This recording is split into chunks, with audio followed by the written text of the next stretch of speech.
Before we get to the latest news and rumors surrounding the New York Knicks, I got to let you guys know that we are in a subscriber battle here at New York Knicks Now with another channel at Chat Sports, that being Boston Celtics Today, hosted by Will Scott. It's a race to 18,000 subs. I want to get there first, but I really just want to beat the Boston Celtics and Boston Celtics Today. We put out videos every single day on the latest news and rumors. We also go live for game day. So if you love the Knicks and you're looking for a one-stop shop on YouTube, go down right now and hit that big red button.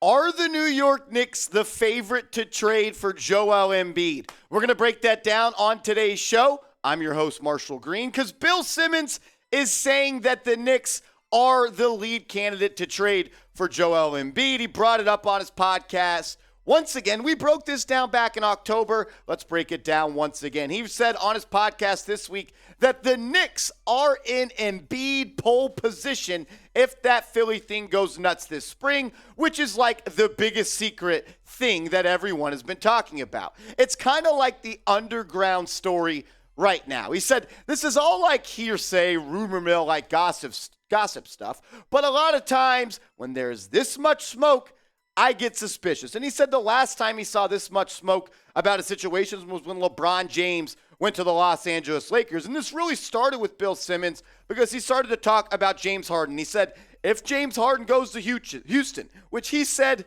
sounds like almost a done deal at this point, whether Harden goes to Houston or whether Harden leaves in free agency, I can tell you this much. Joel Embiid is not going to be happy, and he's going to start to maybe look elsewhere and outside of Philadelphia as to where maybe he can achieve his NBA basketball dreams in another city. Also, if the Sixers lose early in the playoffs yet again, Embiid may force his way out, because when you look at the past playoff results for the 76ers dating back to the 2017 season, they haven't had much success. They lost in round 1 in 2017. They lost in round 2 in 2018. They lost in round 1 in 2019. And the last 2 years, they lost in round 2. They have yet to get to a conference championship game. And if they, the Sixers, lose in the first or second round yet again, and Joel Embiid and James Harden, the duo separates and Harden goes to Houston or whatever city he wants to go to throw some money in the strip club, Joel Embiid may force his way out. This isn't the first time we've heard of these rumors. Going back to October is when these rumors started, and Bill Simmons was the one who was on the story then. This is what Simmons said back in October. He said, Embiid is not happy. I would watch the Embiid thing because you have the Knicks sitting right there. They are run by Leon Rose and worldwide William Wesley, who you know were Embiid's guys when they were agents. He said the Knicks, they didn't make the Donovan Mitchell trade. They have this war chest of stuff. And I guarantee they are throwing charcoal on the fire saying, man, Joel, what's going on? Why is this Harden's team now? He said there is no way, if they feel Embiid is remotely unhappy, that they are not going to pour as much gasoline on that fire as they possibly can. And I 100% agree with Bill Simmons in the fact that the Knicks are looking for a superstar. And if Joel Embiid becomes available, the Knicks are going to pounce and try to make a move for Embiid. But look, guys, this is why you subscribe to the channel, because we talked about this and did a video about this back in October. And now we're breaking it down again. And we're going to continue to break down every news bit, every rumor leading up into the offseason and really all year long. That's why you subscribe. You can also check this video out. It's on the channel as well. We're going to break down some stats and some injury concerns and maybe a trade idea that I have for Joel Embiid coming up in a second. But first, I want to get the audience involved in today's video. I want the Knicks Now real ones to answer this question for me. Should the New York Knicks trade for Joel Embiid this offseason? I'll give you my thoughts in a second, but I want to hear for you. Type T for trade, type P for pass. This will be the pinned comment on today's show. So when you scroll on down, when you get hit with that YouTube ad break, answer this comment and scroll back up, and the ad will be done playing. My take on trading for Joel Embiid is the negotiations with the Knicks and the Sixers and Daryl Morey and Leon Rose start with at a minimum of R.J. Barrett, Mitchell Robinson, Obi Toppin, and 3 unprotected first-round picks. And like I said, that is the framework and that is the minimum. There will be much more that has to get moved from New York to Philly if you're looking to make the big fella move to the Big Apple. I do want to remind everybody of the draft capital that the New York Knicks have because they are well equipped with a treasure chest full of assets if they want to make a big-time trade. They have 3 first-round picks in 2023. We'll break that down in a second. They have 1 first-round pick in 2024, 2 first-round picks in 2025, and 11 first-round picks in the next 7 years. If the Knicks want to go all in, they have everything they need draft capital-wise to do so. The Knicks have 3 first-round picks in 2023, and this is what they are. It's the Mavericks' top 10 protected pick. It's the Pistons' top 18 protected pick, and it's the Wizards' top 14 protected pick. They used to have 4 first-round picks, but they moved their own, which is lottery protected, in that Josh Hart trade. I believe this pick will convey. This pick maybe, this pick probably not. So you're entering the draft with a minimum of 1 first-round pick. And right now, the Mavericks, that pick may end up from anywhere from 11 to 14 in the NBA draft. And that would be an absolute great deal for the New York Knicks. I got to be honest with you guys, though. Embiid's injury history scares me. When you see these big people, big men that are 7 foot, almost 300 pounds, start to have foot injuries like Embiid had at the beginning of the career, that makes me worrisome about the longevity of his career. But there's been many injuries in Joel Embiid's career besides that foot injury that have held him out of the lineup. When you look at the games he's missed dating back to 2018, it's been a lot. He missed 18 games in 2018, 22 games in 2019, 21 games in 2020, 14 games last year, and he's already missed 13 games this year. But the worst part is he doesn't just miss time in the regular season. He's missed 2 games in the playoffs back in 2021. He missed 1 game in the playoffs the year before, and he's missed 2, 4, 5, 6 playoff games in the past 4 seasons. So that is worrisome for me because if you're trading for Joel Embiid, you know he is going to miss time and he's going to have time off in these situations. But we do know that Embiid is one of the best players in the NBA, and he's been that for the past 4 seasons. When you look at what he's doing this year, I think he's in conversation for the most valuable player of the year. The guy is averaging 33 points per game, 10.5 rebounds, over a block a half per night, and over 53% from the field. Last year, he scored 30 points per game, played in 68 games, 11 rebounds, 1.5 blocks. I think he is the best big man in the NBA. I know some people will say Nikola Jokic. I like Joel Embiid a little bit better. I know Jokic is a better passer, but Embiid's a better scorer. He's a better rebounder, and I think he is a much, much better defender. And that brings me to this question. Is it worth it?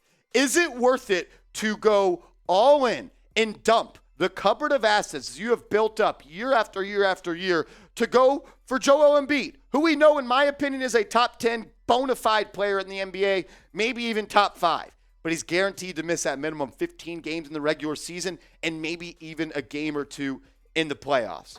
I'm concerned, no doubt about it. And I think this is what a trade would look like. And I'm going to be honest, I think the Knicks would even have to give up more than this. The Knicks would get Embiid, a guy that's finished second twice in the MVP race. You got to give up Mitchell Robinson, R.J. Barrett, Obi Toppin. That's where I think it would start. And I can tell you this much. Daryl Morey is either going to want Quentin Grimes, Emmanuel Quickley, or maybe even both of those guys. I think it would take 6 first-round picks, 3 of those being unprotected. If you're a friend and a fan of the show, you know my saying that not all first-round picks are created equal. Unprotected picks are much more valuable. So I want to ask this question. Would you make this trade, Knicks fans? If this is all it took to get Joel Embiid to New York, would you make this trade? Type A for accept, type D for decline. I want to hear from you down in the comment section. I'm split in the middle. We'll talk more about it in a second. But first, I want to tell you guys about our proud sportsbook partner and sponsor of today's show, and that is BetUS. When you go to chatsports.com/bet and use the promo code chat125, they're going to hook you guys up with a 125% deposit bonus. So if you put $100 into your account, they're going to match it with a free $125. Bet on the Knicks. You could bet on baseball. It's almost here. The NBA season's heating up. Just make your bets and win some money with our proud sportsbook partner, BetUS. Go to chatsports.com/bet. Make sure you use the promo code chat125. if the Knicks make this move, this is an all-in move. You make this trade if you believe that Joel Embiid can take you to the top and be a team that makes you a finals contender year after year. Is a big three of Jalen Brunson and Julius Randle and Joel Embiid enough? I think a starting lineup of Brunson, Hart, Grimes, Randle, and Embiid would be pretty damn good. But I do have my concerns about this trade, and we've talked about them throughout this show. The injury history is the biggest concern for me, and the fact is he's going to be 30 years old in a couple of months, or he's 28, turning 29 soon. So he's almost 30, and he's a guy that missed a lot of time. But I also have to say this. You're getting the best player in this trade. And I learned this from a friend of mine who is a big NBA guy, and he knows ball. He said, you know what, Marsh? When you get the best player in a trade, 9 times out of 10, you win that deal. That's really what it comes down to. I'm on the fence, so I want you guys to let me know what you think. I think I'd do it, but I'm not 100% sold. And it's because I love this team as well. And when you look at the roster, this Knicks team is so damn fun. And they're playing their best basketball at the right time, and they're peaking. And I don't want to give up R.J. Barrett because he's 22 years old. But I have concerns if he's going to ever be the player that we thought he was going to be when we selected him number 3 in the NBA draft. I love Mitchell Robinson. He's becoming a dominant center on the offensive glass and as a rim protector. I don't want to give up Obi Toppin. I don't want to give up Quickly. I don't want to give up Quentin Grimes. If you're getting Joel Embiid, you might have to do it. But then I look at it like this. The Knicks are already one of the best teams in the NBA without Joel Embiid. Everyone says, we got to go get a superstar. We got to go trade for this guy. We got to go trade for this guy. I'm a victim of that as well. But I think it's time to understand that what Jalen Brunson and what Julius Randle are doing right now is special. And I said this on the broadcast last night. We were live for the Nets game when the Knicks beat their ass. Is it time to start saying that Jalen Brunson is a superstar? Because I think he is. And I know Randle is a star. And I'm not the biggest fan of Randle, but he is playing like a star this year. You already got 2 stars on the roster. Do you surround them with pieces that make them better? Or do you go all in for a guy like Joel Embiid? I did want to talk about last night's game and going forward for the Knicks real quick.